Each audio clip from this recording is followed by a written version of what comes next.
Steve Nash, one of Canada's greatest sports stars, is calling it quits. The basketball legend, who grew up in British Columbia, announced his retirement today. He's 41 and been plagued by injury over the past 3 seasons with the Los Angeles Lakers. But overall, his 19-year career has been stellar, twice winning the league's MVP. Kim Brunhuber is in Los Angeles with more on today's big announcement. And Kim, it was a huge one, also a surprise. Yeah, I guess, David, the timing was a surprise, but many are asking, why did it take so long? Nash was effectively retired since October when he announced that he wasn't going to play again for the rest of the year.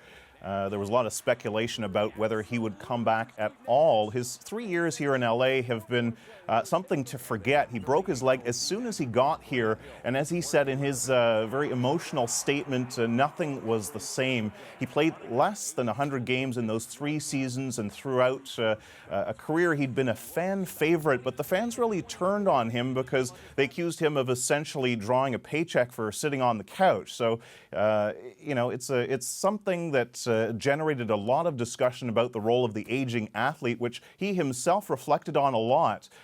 In that very emotional statement that I mentioned, he referred to the end of his career. He said, "I will likely never play basketball again. It's bittersweet. I already miss the game deeply, but I'm also really excited to learn to do something else."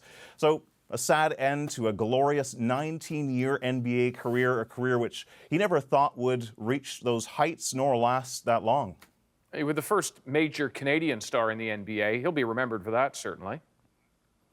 Well, of course. I mean, NBA fans will remember him as one of the best pure point guards to ever play the game. An everyman athlete. By his own admission, he wasn't the best athlete. He was listed at 6'3", but I've stood beside him. He's only 6 feet tall. So considering that, it's amazing what he achieved. You mentioned some of his statistics.